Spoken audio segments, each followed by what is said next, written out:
ಮೈಸೂರಿನ ನ್ಯಾಯಾಲಯವನ್ನು ಬ್ಲಾಸ್ಟ್ ಮಾಡ್ಕೊಂಡು ಹೇಳಿ ಒಂದು ಸಂದೇಶ ಬಂದಿದೆ. ಅವರು ಕೂಡಲೇ ಪೊಲೀಸ್ ಇಲಾಖೆಗೆ ಗಮನಕ್ಕೆ ತಂದಿದ್ದಾರೆ. ಪೊಲೀಸ್ ಇಲಾಖೆಯವರು ಎಲ್ಲ ಒಂದು ಭದ್ರತೆ ವ್ಯವಸ್ಥೆಯ ಕಾರಣಕ್ಕೋಸ್ಕರ ಯಾರನ್ನೇ ಕೂಡ ಯಾವುದೇ ವಕೀಲರನ್ನಾಗಲಿ ಮತ್ತು ಕಕ್ಷಿದಾರನಾಗಲಿ ಹಳೆ ಕೋರ್ಟು ಮತ್ತು ಹೊಸ ಕೋರ್ಟು ಎರಡೂ ಕಡೆ ಯಾರನ್ನು ಒಳಗೆ ಬಿಡದೆ ಕೂಡಲೇ ನ್ಯಾಯಾಲಯವನ್ನು ಬಂದ್ ಮಾಡಿದ್ದಾರೆ. ಬಂದ್ ಮಾಡಿ ಒಳಗಡೆ ಈಗ ಏನು ಈಗ ಬಾಂಬ್ ಬ್ಲಾಸ್ಟು ಡಾಗ್ ತನಿಖೆ ಒಳಗಡೆ ಈಗ ಆಲ್ರೆಡಿ ನಡೀತಾ ಇದೆ. ಆದರೆ ಒಂದು ದುರದೃಷ್ಟಕರವಾದ ಸಂಗತಿ ಏನು ಅಂದರೆ ಪದೇ ಪದೇ ನ್ಯಾಯಾಲಯಕ್ಕೆ ಈ ರೀತಿ ಬಾಂಬ್ ಬ್ಲಾಸ್ಟು ಕರೆ ಬರ್ತಾ ಇರೋದು ಒಂದು ವ್ಯವಸ್ಥೆಯ ಲೋಪ ಅಂತ ನನಗಾದರೂ ಅನ್ನಿಸ್ತದೆ. ಯಾಕೆಂದರೆ ಸೈಬರ್ ವ್ಯವಸ್ಥೆ ಇನ್ನೂ ಹೆಚ್ಚಿನ ಮಟ್ಟದಲ್ಲಿ ಅದು ಪರಿಣಾಮಕಾರಿಯಾಗಿ ತನ್ನ ಕೆಲಸವನ್ನು ಮಾಡಬೇಕಾಗತ್ತೆ.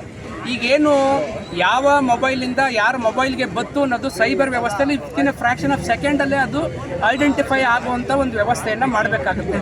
ಅದರಲ್ಲೂ ಕೂಡ ನ್ಯಾಯಾಲಯಕ್ಕೆ ಬರುವಂಥವರು ಕೆಲವರು ನ್ಯಾಯವನ್ನು ಕೇಳಿಕೊಂಡು ತುಂಬ ಸಾರ್ವಜನಿಕರು ಬರ್ತಾರೆ.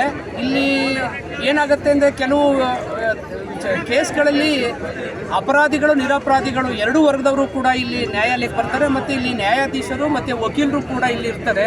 ಅದೇ ರೀತಿ ನೌಕರ ವರ್ಗದವರು ಕೂಡ ಇರ್ತಾರೆ. ಹಾಗಾಗಿ ಪದೇ ಪದೇ ನ್ಯಾಯಾಲಯ ವ್ಯವಸ್ಥೆಗೆ ನ್ಯಾಯಾಂಗ ವ್ಯವಸ್ಥೆಯ ಮೇಲೆ ಈ ರೀತಿ ಒಂದು ಸುಳ್ಳು ಕರೆಯೇನೋ ಅಥವಾ ನೈಜ ಕರೆಯೇನೋ ಇನ್ನೂ ಅದು ಗೊತ್ತಾಗಿಲ್ಲ. ಈಗ ಅದು ಒಳಗಡೆ ತನಿಖೆ ನಡೀತಾ ಇದೆ.